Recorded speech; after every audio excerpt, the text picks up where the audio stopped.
Take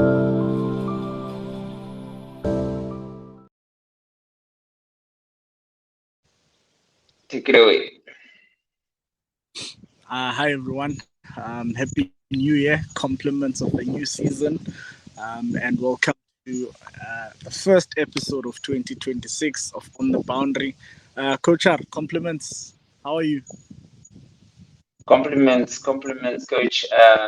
Looking forward to a big year, hopefully. How are you?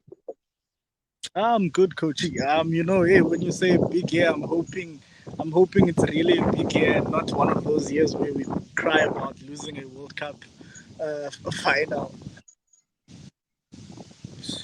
But Uh, 2025. I think let's just first talk about the 2025 just briefly. I think it was a bit of a mixed bag for us. Test cricket, we dominated. White ball cricket, we got hammered. Was it 300 in the T20? We got hammered more than 400 in an ODI. I think it was it 500. How would you sum up 2025 for the Proteas? And don't exclude, like, combine our performances, white ball and red ball, into one. How would you sum it up, looking at everything? the Proteas are a total roller coaster, we'd say. We had quite we had quite high highs. Test team in India, test world champs. So the highs were quite high. But as you said, the T20 300 against us, that white ball team has looked all over the place, both T20 and sometimes even the ODI team. So overall, if it was a scorecard, because we finally took that thing, that monkey off our back, I'd give it a 6.5 out of 10. Yeah.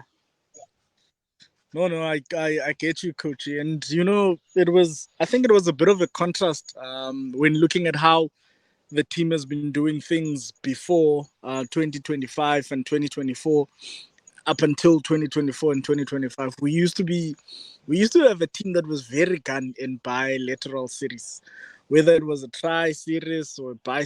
We used to have a team that was very gun. Our batters would score hundreds for five.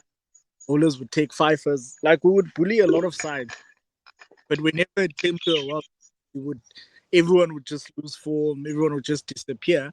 But you look at 2020. I think it's 2024 and 2025. You look at how things seemed to turn around.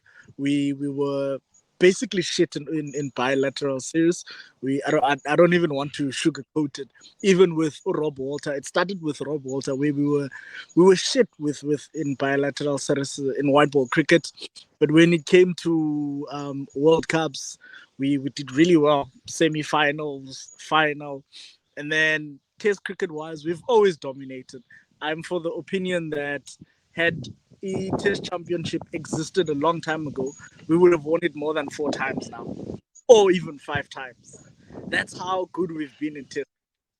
But now, looking at our white ball team now, where do you think it went wrong? Starting from Rob up until to Coach Shooks, where do you think we were getting it so wrong that we were struggling to win white ball series? I mean, Aiden Markham is yet to win a series as captain in T20 cricket. Uh, it's been a tricky one to pinpoint, but I also feel like the constant chopping and changing of everything, with Aiden Markram, funny enough, being one of the constants in most of these white ball squads. He's been a mainstay to his detriment. If you look at it now, he's got this record of consistently losing a lot of white balls series. But I feel like we've got the players. We've had a lot of injuries. Our pace department was destroyed. We lost Anas, we lost Lungi, we lost Kotia, we've lost, and we've been resting KG.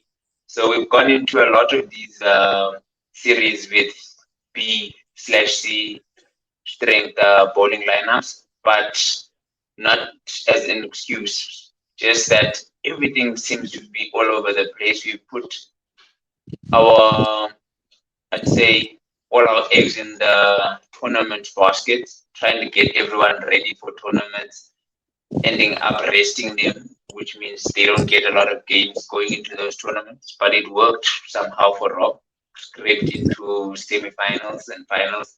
So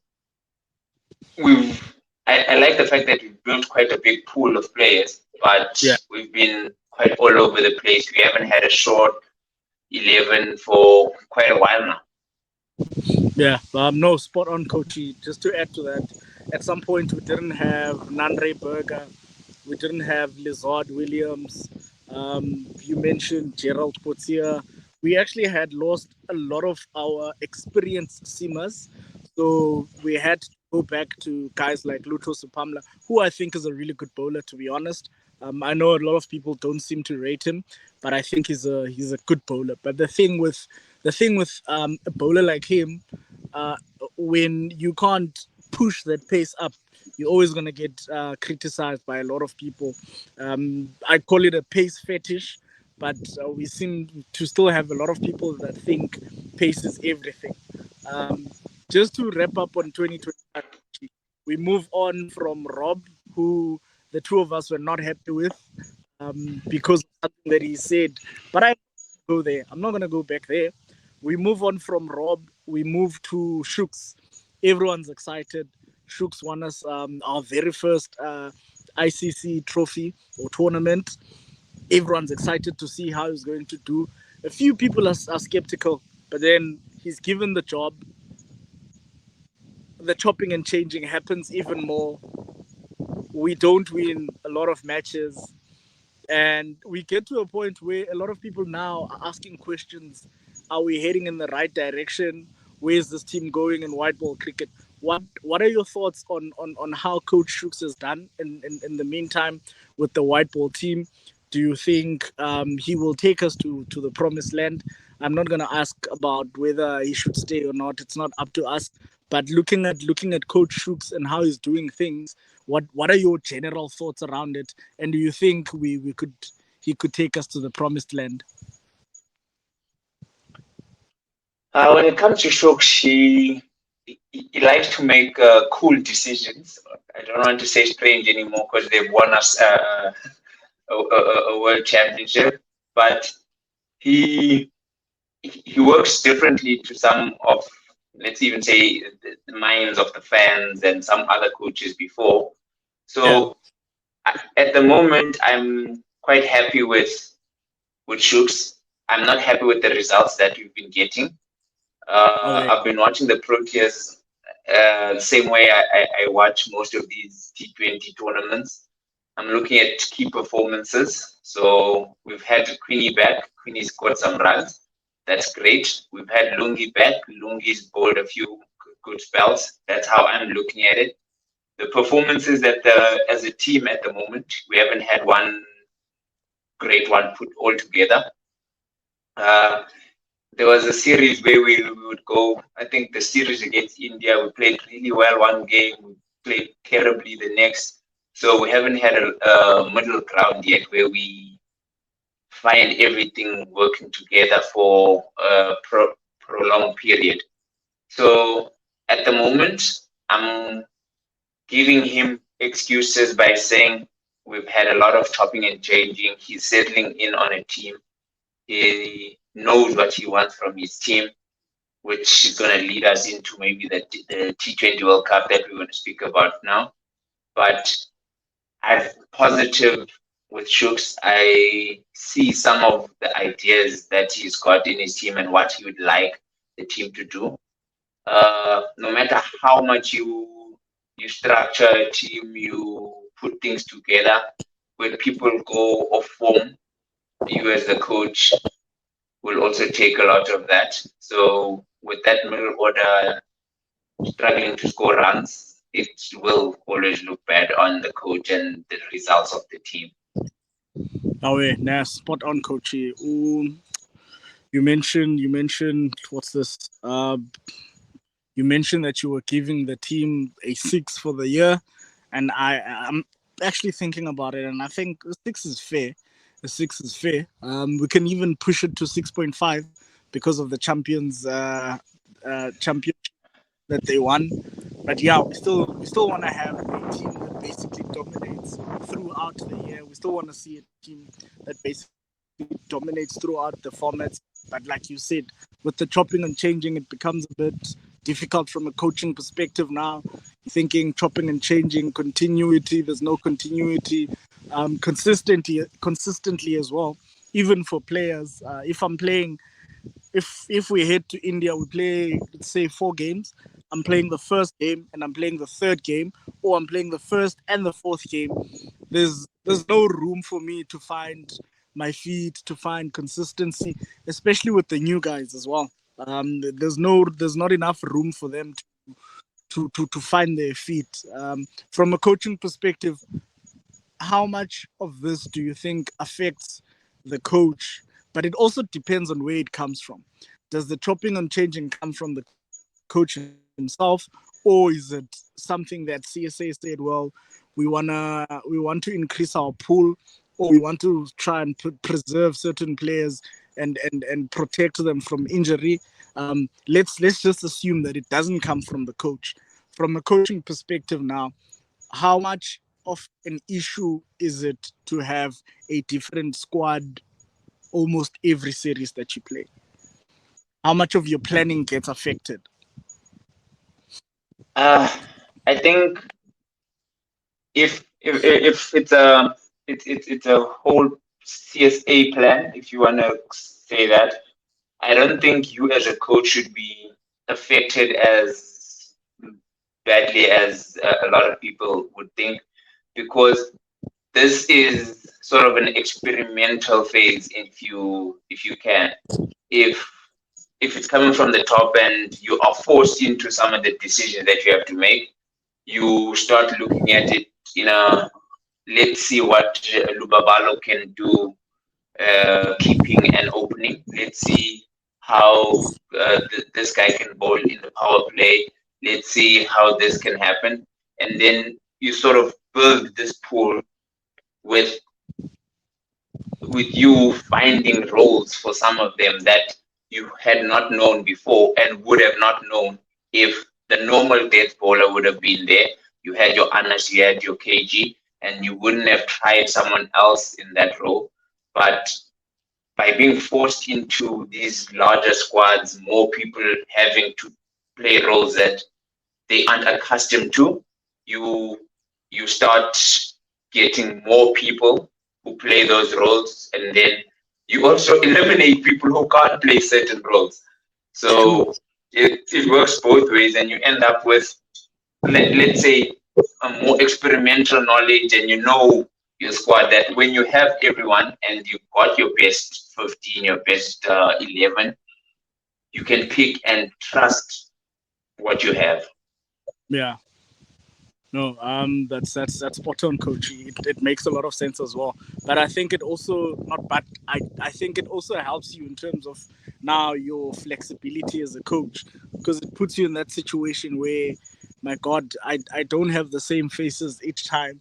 It means even coaching wise, I'm working on something different every time when it comes to technical side of things, tactical side of things also as well. Now it means I need to keep reiterating, I need to keep repeating my tactics, because now from the squad that I had last month, I've only got 4 guys or 5 guys from that. And from the squad that I'm gonna have next month, I'm only gonna have 5 from this squad. So it's a bit of a flexibility thing, and I think it's not too bad for a coach. I agree with you, coach. And I always say this when it comes to World Cups, a squad, when a South African World Cup squad will always have talking points. We will always have massive debates. You can go check Twitter now, you'll see people are going crazy. Why is so and so not in squad? Why is this and that not in the squad? And we've had a show where we've spoken about selection and how we think it goes, based on our own experiences. We've spoken about how selection is not just about who's better than who, everything more than who. it's more than that. So we're not going to go back there. So I want us to touch on the talking points. Quinton's not a talking point anymore. When he first came back, he was a talking point. First three T20s, did he not have like two ducks? But I think there was a duck there involved. And people were like, he must not play T20 nationals. Closer to the World Cup, we saw what he did. So he's no longer a talking point. We removed Quinton. He's already in the starting 11 as the keeper. Yes, and our opener. Start with Young Kwena Mapaka. I did not read the whole article, but I saw an article where apparently Ushuks explained and he termed Ukwena as an X factor, which is something I agree with. He's definitely an X factor. He brings something different, man. You can look at the fact that we have Umako Janssen, who's also a left armer, but from a coaching perspective, you look at the two of them, they're not the same bowler. The only thing that is similar between the two of them, it's the hand they use or the arm they use to bowl. So, looking at Ukwena, what are your thoughts on Ukwena's selection? First of all, unexpected for me. I like to be honest with some of these. I didn't expect Quena, Yeah. but when he was in that squad, it wasn't a major issue for me. I understand the skill set that Quena has, and also with building a squad, because you're not taking 11 players, you build a squad. You need players who can cover you in two different roles, in more than one role. Let me not say two. And I feel like Quena is our left armer. If we lose Janssen in some sort of injury in some way, we've got a left armer in Quena. But Quena can also, not to the level of Anas or KG, but also covers that just quick hitter picture bowler that we would like to have. So he covers a few more bases. He covers a few more bases. He's got the slower ball. He is still 19, so he might be not happy, but more content with learning from the others and not having to force his way into the 11. So as a coach, you like to have you not like to have, but sometimes it makes it easier on picking your 11 if you have players who are sort of happier to be squad players. So I feel like Quena is one of those who won't drop the level of the team when he plays, but is not expected to play every game. Yeah, no, spot on. We speak about Ukwena. He also offers death bowling, that option of a death bowling. It's something he's good at. But one thing I've picked up about a lot of people, they don't understand how much of a gamble death bowling is. You can get it right today, and tomorrow it goes horribly wrong for you, and that shouldn't be something that we judge you based on. Death bowling is, there's no guarantees in death bowling. You could come up, bowl at the death, and there's Heinrich Klaassen there, and he's on form, and he's blacksumming you all over the place. But on a different day, you could still get Heinrich Klaassen out on a duck at the death because it was your day. But looking at still Onukwena, before we move on, I think there was a name that probably would have come up in comparison to Ukwena. Who do we pick? Oatmeal Batman. I don't know. I think Shukri is not a fan of Otas. Since Shukri took over, we've seen very little of Oatmeal Batman. We've seen him when we've really needed to pick him, but I don't think he did his. I don't think he failed, man. I don't think he was given enough opportunities in the team. After that one incident at the World Cup, it seemed like a lot of people lost faith and belief in what Ordinary Batman can do. But he's still showing that he can still do it. He's still a good bowler. He's still also an option at the death. What are your thoughts on that? I'm not going to ask you if would you have picked Otas ahead of Fukuena. I feel like it's just one of those decisions where either or could still work. But what are your thoughts on Bartman now seldomly being picked in the team? You don't ask the question, but I answer it. I would have picked O'Neil Bartman. That that was that was what I saw when I saw Gwen in the squad. I was like, oh, ahead of O'Neal, but it's fine. Um, I feel he's sometimes misunderstood.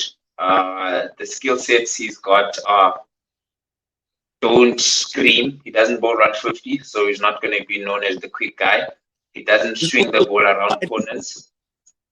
It doesn't swing the ball around corners, so he's not going to be called the swinger. He doesn't bowl. He's got all the variations. He's got a lot of variations that he bowls, but he doesn't bowl them like Dwayne Bravo, if I can go there. So it doesn't scream he's a variation bowler.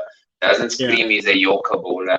So he does all the skill sets at a very good level, which yeah, sometimes jack of all trades makes you seem like you aren't great at any of them. And I think sometimes that's what happens with Bartman. yeah, But he's a very, very good bowler. As I said, I would have picked him. I would have had him as my spare bowler, knowing that he can come in and do whatever the team needs. He bowls yeah, at the death. He can bowl in the power play. As I said, he's just that hit that length. He's got those few, I don't want to say cutters, but variations in him, cross seam, nibbles that ball around. He can bowl in the middle also. So I would have gone with him. And I feel, as you said, he's gotten the raw end of the stick, and he struggled to get consistent game time in that Proteas lineup. yeah. No, I think it's a sad one, man. But one thing I've learned is a change in coach always results in things like this. A change in coach always results in certain players getting a short stick. I don't think he's the first person to experience this. I don't think he's the last player. But I think he's still got time to maybe try and prove himself. So when things like this happen, I always hope that there was a conversation between the coach and the player to say, this is what I need from you. And for you to get back into the team, this is what I need you to do. So whenever I see things like this happen, I always hope that that is the case, but I don't know if that's the case. There's a story I know of a player that got dropped. He found out he was at the shop, and then the news were playing, and the squad was announced, and his name was not there. I'm not gonna say which country, but that's not the right way for a player to find out that they've been dropped from the team. Squad is being announced, you're walking with your friends, and then when everyone hears, oh, here's the Proteas squad for the next series, everyone's like, okay, our friend's gonna be there, or our brother's gonna be there, and then even you don't know about it because you would have given them a hit to say, you know what, well, I've been. But yeah, that's not why we are here today. So, but also just to play a bit of devil's advocate, I think with Ukwena being 19, as you mentioned, he's more of he's not guaranteed to play, but you also want him to get that feel of how it is in a World Cup, senior World Cup. You want him to get that experience, just to get the feel. And maybe I saw our group. Our group is not very tough. Maybe if we can win our first three, is it 5 in a group or 4 in a group? But maybe if we can get into a situation where we've qualified for the next round and we still have one match, you can unleash, yes, 5, yes. You can unleash Ukwena and say, just experience a World Cup. You are 19, we are going to have more World Cups with you. So maybe it was one of those things, but we pick O'Neal, but we're going to bench him for most of the World Cup. So, and he's on the other side of 30. But I also would have picked O'Neal to be honest. But I'm just trying to play the devil's advocate. And then we go on to the biggest talking points, Coach R. The biggest talking points. And I'm going to put them together as one point. Jason Smith, Matthew Prietska, and Ryan Rick. Ricks is dropped. Oh, and Tony Dizzozi. And Tony Dizzozi. This 5. So you've got 5 names here that I've given, 2 of which hit the squad. And I think a lot of people didn't expect these 2 to make the squad. But one of them, when I was having a chat with someone on Twitter, I said I would pick that person. I'm going to mention the name. So it's Tony, it's Jason Smith, and I said I would pick Jason Smith because I felt it was either him or Rieza, and I prefer him ahead of Rieza. And also, I hope he's going to bowl. So it's Tony, Jason, Matthew Brietzke, Tristan Stubbs, Ryan Rickleton. What are your thoughts? T20, uh, T20 World Cup. So first of all, I didn't think. Let me not say I didn't think that both. You must listen very carefully. I didn't think that both Ryan Rickleton and Tristan Stubb would miss out on the squad. I had a sneaky feeling that at least one of them would make it. Tristan Stubb has really struggled with form of late, so I was inclined to think that he might be the one that missed out, and Ryan Rickleton might make the squad and cover that opening slash number 3 role. I always had a feeling after Pakistan. I think it was Pakistan where someone got injured, and then Big Tony DeZorzi got a game there and didn't look out of place. He's got that weird slog sweep of his that works so well, and he works those spinners around and can play those spinners and works them around. So I always had that sneaky feeling that he was very close to the squad. I worried when he got injured. That's when I started to lose hope in him making the squad. Uh, Jason, you said something when you said Jason, and for me it was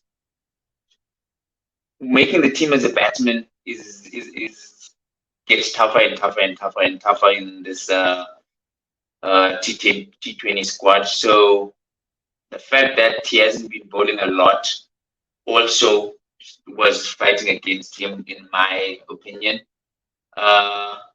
What he's done recently, though, pushed him back into the eyes of a lot of people. He's a T20 tournament, the local one. He was bashing it there. He's hit it a lot in the SAA team. So he was there and thereabouts. As you see, the last guy I speak of is Matthew Brietzke, who I think sometimes is talent there. He is ready to play T20s for the national team, but I think his ODI form and his ODI brilliance sometimes puts him in the forefront of a lot of people's eyes and makes them disregard some of the non-performances in T20s. But I'm happy with the squad. I'm worried that we are one top order batsman short. That's what I feel. Top 3, we might be one short there. But it's a T20 short tournament. We can screen anyone at 3 at any moment in the tournament. So I think the squad will work, and I'm happy with the squad. Yeah, no, I get you, coach. I personally feel we are a spinner short. I think Cash hasn't been bowling great, which takes me to another bit of little bit of controversy, and I think this was started by a former player. Had this former player not said anything, I don't think a lot of people would be saying what they're saying now.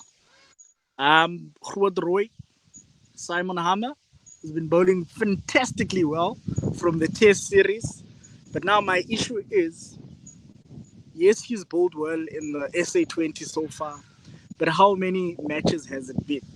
Because when you go back and you look at white ball cricket in England, where he plays most of his cricket, you look at the top 10, I don't think you are going to find his name there. So yes, he's just recently found form, and no lies, he's bowling really well. But we also need to look at the fact that how many of the sides actually pick a right arm offie that can't really bat top 6 for you. Look at the sides. I can't think of many sides that have a right arm offie that does not bat top six. A genuine off spinner being picked. I'm trying to think of all those teams, and I'm struggling to think of one, especially when going to play in India. So I think there are a number of things that counted against to Simon Hammer, even the point at which he found his white ball form. He was called up as a replacement. Is it for DSG? Can't even remember the team he plays for in the SA20, but he was called up as a replacement there as well. So, but I think if his form continues, we could see him in the white ball, but not in this World Cup. Not in this World Cup. Before I give you a chance to touch on Simon Hammer, I just want to go back to the guys that you spoke about. For me, Matthew Bretzke, a lot of people are saying he's unlucky. For me, I think we need to be honest. Quality player, quality better. He has done well in ODI cricket. I reckon he's going to be one of the first names in the World Cup squad. However, he has not done well in T20 internationals for the Proteas. An average of 13 at 116 strike rate for me, I think it's not good enough for him to make it into the World Cup. We go to Tristan Stubbs. Tristan Stubbs also, he's been struggling. He's been dropping catches as well, which is another big issue. He's been struggling for runs, he's been struggling for confidence. He's been dropping catches. He's another quality player, and I think at his age, him being dropped now might actually help him going into the career arc in the future. This might be the wake-up call that he needs, because sometimes I think our selectors tend to be guilty of holding on to players too long, and that's not allowing players to improve. There's an all-rounder I have in mind, Wangagini KZN, Marangfunu Bizikam. You get into trouble for those very small things. But yeah, I think had that all-rounder been dropped at the right time, he would have been able to bounce back. But that's a topic for another day. Riggs, I didn't expect Riggs to mix out. I didn't expect Riggs to get dropped. I think his T20 numbers for the year 2025 were decent. I did not expect him to get dropped, but my question has always been, do you see Riggs and Quinton batting together, or do you see Riggs and Quinton competing? And I think that's where the selectors ended up picking their squad. I think that they picked it based on that. Maybe they also subscribe to this thing that Riggs is another version of Quinton, which I don't agree with. They are two different players. Another one, Jason Smith, I did say I would have picked him based on the reasons that you've given. Also, I didn't want us to pick Reza and Rassi, man. I honestly didn't, and I hope he's going to bowl. I hope Jason Smith is going to bowl. Change of pace, change ups, because I feel we are spinner short. Going to India, and I don't know, man. I don't know if Shamsi had an outside chance, but you always want to have a wrist spinner in your side in T20s. But yeah, Coach Simon Hammer, and you can even touch on Shams. Yeah, thank you. I'll do that. I'll put them together. I still think Shamsi is our best T20 spinner. Yes. And I would have always looked at getting him into the squad, not just because he gets. Let's add one more name. Simon Hammer, Bjorn Fortuin, and Shams. I knew you'd want to speak about Bjorn. I was wondering when the name would come up. Because funny enough, he's not your type of spinner, but he still makes it work and he's brilliant at it. So I think he fell into we can't have too many left armers. Is he better than Keshav in T20s? He might be. I think he might be. Better than Linde. Nana, Linda is not competing with him. That's what I think. Linda smacks the ball, which is why Linda just gets into the team. So, Keshav or Bjorn, I think that's a toss-up. Keshav more experience. Keshav hold a whole lot better, I'd say in the middle overs if it's turning. Keshav's got that play on pace, play on length. What he did to Nicholas Puran the other day, who came in and smacked him, but he still got him out. That's what Keshav can do. People have this, he struggles in India. He struggles in India because he usually plays against India in India and they smack him. So he's not going to be playing against just India in this World Cup. Yeah. So Keshav will be fine. But Bjorn gives us that, what's this, that power play bowler. So I think he should have been considered. But I am so happy with our power play bowling of Marco Janssen, Lungingidi, and KG, which for me means I do not have to have uh, the spinner bowling there too many overs. If we need a 1 over spell there, I think Keshav, Aiden, what's this, Don can do the job there. George Linder can have 1 or 2 overs of spin. He would have been there if we were opening with the spinner and bowling more than 1 over in the power play. So I'm happy with that. With Hood Roy, I think, as you said, form comes at a weird time sometimes. Squads get picked a whole lot earlier than they get announced. So if you now start scoring runs, I saw another one we haven't mentioned.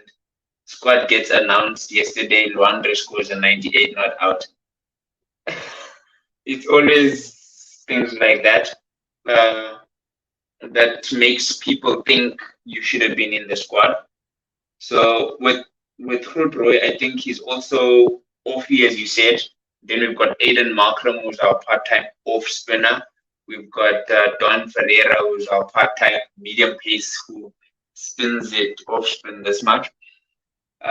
So with this match up and craze that is in the world now, that off spinners aren't allowed to bowl to right-handers, he is going to suffer because of that, because the teams we play won't have as many or won't be filled with left-handers, meaning that we want to have an offie and a leggy, or a offie and a left arm orthodox within your team. And I think that's also what messed him up. With Shamsi, then I close it off. With Shamsi, I think the relationship with CSA at the moment is not at its best. I heard something about court cases and weird things. Yes. Yeah, so I once that was to happen, I lost hope of us having Shamsi at the World Cup. But I hope that door is not closed. He's a spinner and he's not too old, so he might get games in future if the relationship can get ironed out. He's the Chinaman, boss. The China, any spinner spins it both ways. You don't have many of those in this country. We don't have many in the world. Exactly. But subcontinents, I'm sure they've got plenty of them, but not all of them are at a international level. Yeah. But yeah, I agree with you wholeheartedly, and I think we'll come back and chat about a possible 11 closer to the World Cup. I think for now we are fine just touching on the squad. I'm also happy with the squad. Out of 10, what are you giving the squad? Considering you said we're better light, if you had to, out of 10, what would you give the squad? As I said, it's not necessarily a better light. I feel we're a top order better light. But with this being With this being a T20 World Cup, you can shoe in a number 3. Anyone can bet it at 3 for a very short period of time. We've got Jason Smith who can come in there and smack it. We've got Tony DeZorzi, who I think also is the spare opener. Devald, I'd rather not, who can also go in there 3. So it's a decent squad, I feel.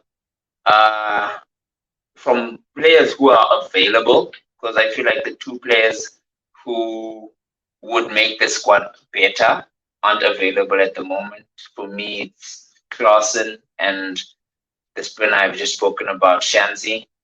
So from the players who are available, I'd give it a solid 8, and very hopeful that we can do something at the World Cup.